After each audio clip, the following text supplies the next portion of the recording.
Donald Trump, United States of America, వాళ్ళకి అన్ని విధాల they are rich, a country which has got defence. Soviet Russia ఎప్పుడైతే ముక్కలు ముక్కలు అయిపోయిందో during the time of Gorbachev, so అప్పటి నుంచి వీళ్ళ యొక్క జులుం బాగా పెరిగిపోయి దే ఎస్టాబ్లిష్డ్. అది ఎప్పుడైతే ఎకనామికల్గా వాళ్ళు కూడా డిఫెన్స్కి బాగా ఖర్చు పెట్టేసి యుఎస్ఎస్ఆర్ ఈ middle class and below middle class people యొక్క ఆలనా పాలన చూడకుండా ఉండటం వలన కంట్రీ పడిపోవటం వల్ల చిదిగిపోయింది యాక్చువల్గా. సో అది అదునుగా మా ఇక్కడ అమెరికా యాజ్ బిల్డప్, వాళ్ళు రిపబ్లికన్స్ అని డెమోక్రాట్స్ అని వాళ్ళు కొట్టుకుంటూ ఏ మొత్తానికి ఫైనల్గా ఒక ముసలోడి చేతిలో సెకండ్ టైం ప్రెసిడెంట్ అవ్వడం అనేది it's a great honour and also it's a shame.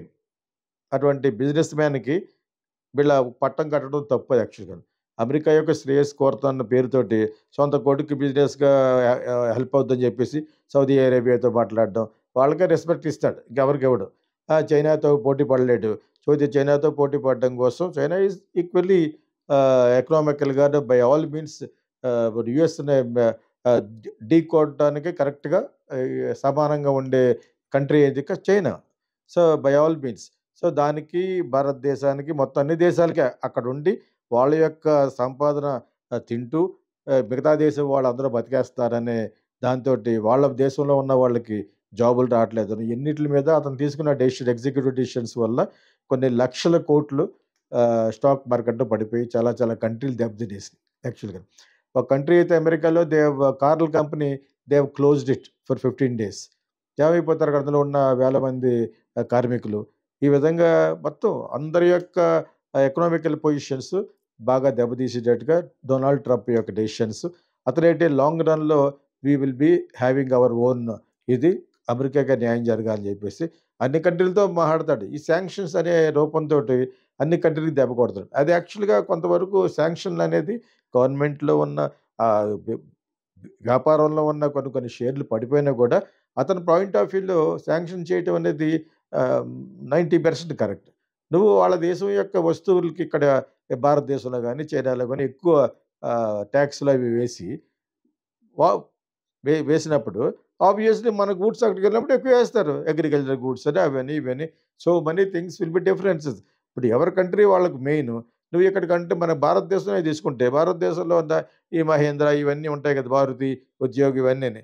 వాటికి దెబ్బ రాకుండా ఉండటం కోసం అమెరికా నుంచి వచ్చిన వెహికల్స్కి 100% మీరు వేసారనుకోండి, it is not correct.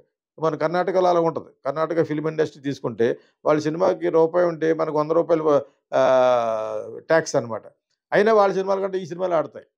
Quality, ఖర్చు పెట్టడం, so many quality of the movie. ఈ మధ్యన ప్రశాంత్ నీల్ అలా వచ్చిన తర్వాత కొద్దిగా పెద్దగా తీస్తే మనవి కూడా ఆడతాయని మొదలుపెట్టారు. అందులో మళ్ళీ ఈ సినిమా గురించి ఎందుకు చెప్పానంటే I'm just trying to comparative స్టడీగా చెప్తున్నాను అనమాట. సో ఒకటి ముసలితనం వచ్చిన తర్వాత ఇంకా వాట్ ఈస్ దేర్, అతను ఎన్నో కాంట్రవర్షియల్, ఒక అసహ్యమైన కాంట్రవర్సీ పట్టుకొచ్చాడు. ఇప్పుడు వాళ్ళ అబ్బాయి ఇంకొక ట్రంప్ ఉన్నాడు కదా, that fellow was not born for him కూడా అంటున్నారు. ఈ ఒకటి కాదు, so many things. And own పార్టీలో, ఓన్ రిపబ్లికన్స్ పార్టీలో పెద్ద అప్రోర్ పట్టుకొచ్చారు. This fellow is going to ruin America అని చెప్పేసి. బట్ హీ యూస్ టాక్, అతను ఒక్కటే ఆడి ఫ్యామిలీ, అతని యొక్క business, is a business man. Business తనకి ఎలా వర్కౌట్ అవుద్దో అదే వర్కౌట్. పక్కన ఇంకో బిజినెస్ మ్యాన్ పెట్టుకున్నాడు, వాడు స్వార్థపరుడు, ఎలాన్ మస్క్. వీళ్ళిద్దరూ కలిసి అమెరికాని నాశనం చేయడంతో పాటు అమెరికా మీద డిపెండ్ అయ్యి వ్యాపారాత్మకంగా ఉన్న టైఅప్ ఉన్న కంట్రీలు అన్నీ కూడా దెబ్బతిన్నాయి. Because America is such a big country where it is giving business and taking business. ఈ టేకింగ్ బిజినెస్లో కట్ చేశాడు. దానికి అన్ని కంట్రీలు పెద్ద బాధపడిపోవాల్సిన విషయం ఎందుకు లేదంటే, yes you have to make your own arrangement. కానీ వాళ్ళ గూడ్స్కి మనం ఎక్కువ ట్యాక్స్ వేసి మన గూడ్స్ అక్కడికి వెళ్ళి తక్కువ వేయమంటంలో అసలు సమంజసమే కాదు యాక్చువల్గా. It is not correct. So thickly populated countries like India and China long రన్లో దెబ్బ రాదు. ఎందుకంటే these are many countries are dependent here. అంచేత అది సాకుగా తీసుకుని ఎక్కువ ట్యాక్స్లు వేస్తారు, which is not correct. You ask your Indian companies or Chinese companies, you improvise like China is doing it. China is competing by all means, అన్ని విధాల పోటీ పడడానికి అమెరికాకి కానీ జపాన్కి కానీ కరెక్ట్గా పోటీ పడడానికి సమూజ్జిగా ఉండే కంట్రీ ఏదంటే చైనీస్. అందులో క్వాలిటీ వేరేగా ఉండొచ్చు, క్వాలిటీ మంచి క్వాలిటీ ఉండొచ్చు, చెడ్డ క్వాలిటీ ఉండొచ్చు. So, the same why almost 90% of the iPhone ఇవన్నీ కూడా చైనీస్‌లో జరుగుతుంది. అది యాక్చువల్‌గా ఇండియాలోని ఆల్రెడీ జరగాలి. మనకున్న ah, so much of labourers, so much of technical యాస్పెక్ట్‌లో ఉన్న blue collar people by all means ఇండియాలో చాలా స్లో. అన్నీ మన పాలిసీలు చాలా కన్వెన్షనల్ అండ్ కన్జర్వేటివ్ యాక్చువల్‌గా. ఇప్పుడు తీసుకుంటున్నారు. After so many things happened Modi and other people ఊరికనే మాట్లాడడం, వాళ్ళకి మనం జోల్టిచ్చాం, వీళ్ళకి మనం జర్కిచ్చాం. అవి కాదు మెయిన్. అవి ఎక్కువ మనకి. ఈ మాటలు ఎక్కువ గాని, చేతలు తక్కువ. So, China is going faster. కానీ వాళ్ళకే నష్టమే. అమెరికాలో అయితే కొన్ని కొన్ని అన్ని కంపెనీలకి షేర్లు పడి ట్రిలియన్‌ల trillions of dollars it is getting lost because of this fellows ఇది. కానీ అతని గోల్ ఏంటంటే నా అమెరికన్స్‌కి జాబులు రావాలి, అమెరికా వాళ్ళు బాగుపడాలనే సాకుతోటి అతని వ్యాపారాన్ని ప్రపంచాన్నిలో జేమ్స్ బాండ్ సినిమాలో విలన్ ఉంటాడు సెపరేట్‌గా అమెరికన్ జేమ్స్ బాండ్ సినిమాలు ఎలాగుంటాయి? ఒకడు యాంటాగనిస్ట్, ఒకటి ప్రొటాగనిస్ట్ వచ్చి బాండ్. 007 యాంటాగనిస్ట్ ఎవడు? ఆడొక సెపరేట్‌గా ప్రపంచాన్ని సృష్టించి, వాడే పాలించి, మిగతా వాళ్ళందరిని మిగతా ప్రపంచాన్ని అంతటిని అతని గుప్పిట్లో పెట్టుకోవాలనే ఒక క్యారెక్టర్. ఇదే James Bond. What is the James Bond concept? Ian Flemings అన్నవాడు మొదలుపెట్టాడు ఇది. రాసాడు. Is the writer Ian Flemings. తర్వాత చాలామంది యాక్ట్ చేశారు. ఒక తారు తర్వాత ఒకడు జేమ్స్ బాండ్ కొన్ని సంవత్సరాలు ఉంటే, కొంతకాలం రోజర్ మోర్. షాన్ కాన్రే, షాన్ అనాలి. షాన్ కాన్రే, తర్వాత రోజర్ మోర్ ఇంకా ఎంతోమంది. So, టిమోథీ Dalton.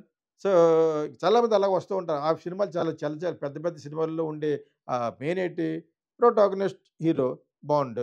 Antagonist a guy who has got his own world.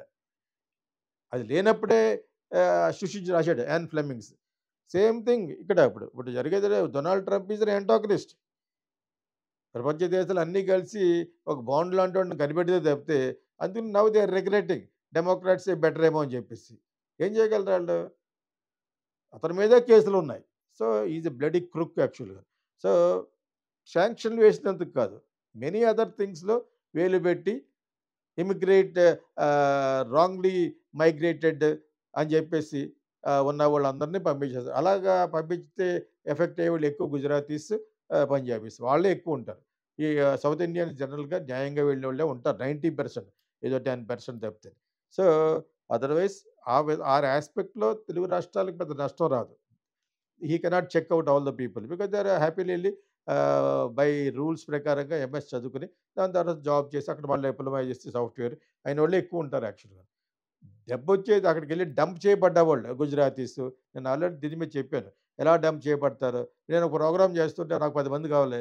నేను 30 మందిని తీసుకెళ్తాను. మిగతా 20 మంది దగ్గర ఒక్కొక్కడి దగ్గర 25,00,000 తీసుకుంటాను. అక్కడికెళ్ళి వదిలేయటమే ఆళ్ళని. సో, వెంటనే వాళ్ళని రక్షించడానికి లాయర్‌లుంటారు. ఇండియన్ లాయర్సే ఉంటారు. ఇండియన్ ఆరిజిన్ లాయర్సే ఉంటారు. ఇంక్లూడింగ్ అమెరికన్ లాయర్స్ కూడా ఉంటారు యాక్చువల్‌గా. వాళ్ళు అక్కడికి అలాగా అలవాటు పడిపోయి ఈ 30, 40 సంవత్సరాల నుంచి ఈ తంతు జరుగుతూ ఉంది. వాళ్ళని బయట పెట్టాలని ఆళ్ళని బయటికి పంపించేస్తే మన వాళ్ళు రీప్లేస్ చేయొచ్చు అన్న మంచి ఉద్దేశంతోటి ట్రంప్ చేస్తాడు తప్పులేదు.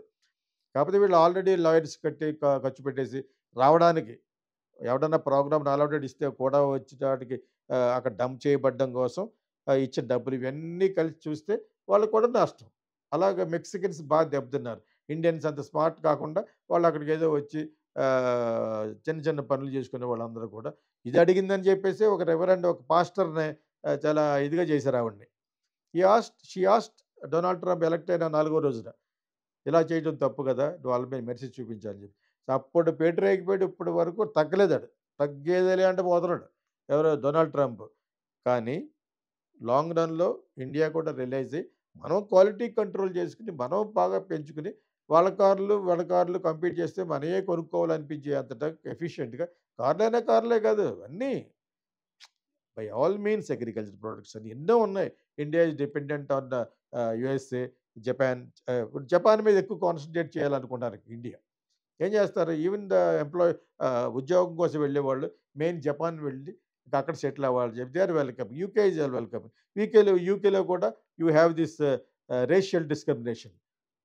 జాతి, నల్లవాడు, తెల్లవాడు, ఇండియన్స్ అది ఆళ్ళకెక్కువుంది. వాళ్ళకేముంది ఆ భయం. ఇండియన్స్ అంతా వచ్చి మన జాబులు కొట్టేస్తారని చెప్పేసి. సో, ఈ సందర్భంలో నేను చెప్పదలుచుకున్నదేంటంటే Donald Trump is a bloody crook one. దాని తర్వాత వచ్చి చాలా మెర్సీలెస్గా చేస్తున్నాడు. ఏమాత్రం ఉండదు. బిజినెస్ మ్యాన్, అతను బిజినెస్ మ్యాన్, ఓల్డ్ ఏజ్లో ఉన్నాడు. Is nearing 80. వాట్ ఎల్స్ వీళ్ళు బైడెన్ పడిపోతూ ఉన్నాడు. వీడి క్రుక్, వీడికి ఏ అలవాట్లు లేక ఈ స్టిల్ స్ట్రాంగ్. అతని మీద వచ్చిన ఎలిగేషన్లు అన్నీ చదివానంటే థూ అంటారు. యాక్చువల్గా అన్ని ఎలిగేషన్లు వస్తున్నాయి. I watch all international YouTubers పెట్టినవి, డిఫరెంట్ ఛానల్స్. వాళ్ళు చాలా బాగా డెమోక్రసీలో వాళ్ళు అసలు భయపడరు. వాళ్ళని ఏం చేయలేడు అతను. ఇక్కడ కొన్ని మనం ఎగరేజ్గా మాట్లాడగానే యూట్యూబ్ని కట్ చేయండి, వాడిని అరెస్ట్ చేయండి అంటున్నారు. యాక్చువల్గాను అక్కడ కంప్లీట్ డెమోక్రసీ యాక్చువల్గాను. And law and order, law is very strict యాక్చువల్గా. So whatever it is very sad that Donald Trump is taking meaningless decisions అనమాట. అన్నీ కాదు, వాళ్ళ దేశానికి రక్షించడం వరకు ఓకే, కానీ మిగతా వాళ్ళ మీద కూడా కన్నేసి వీళ్ళను బయటికి గెంటేద్దాం అనే ఆ యాటిట్యూడ్ మటుకు నాట్ కరెక్ట్. అది వాళ్ళ ఓల్డ్ కంట్రీలోనే అంటున్నారు. ఆల్మోస్ట్ చాలామంది స్టేట్స్లో ఆల్రెడీ అతని మీద అగెయిన్స్ట్గా కూడా కోర్టుకు వెళ్ళారు. Court has given a halt, ఓ బ్రేక్ వేసింది అతనికి కొన్ని చోట్ల. అయినా కూడా తగ్గట్లేదు. పుష్పలో తగ్గేదిలే టైంలో పోతున్నాడు. I don't know where it goes. All film lovers, here comes Geeta Krishna International Film School. Ever seen Kokila, Sankirthana and Kijirallu? Meet Geeta Krishna, the genius behind these iconic films. At Geeta Krishna International Film School, we are passionate about nurturing aspiring filmmakers. Whether you're into acting, writing, directing, producing, ad filmmaking, anchoring, dubbing or voice-over, Geeta Krishna is committed to helping you excel. Need guidance? Want to perfect your craft? He's here to support your creative growth. Join our institute and let's shape the future of cinema together.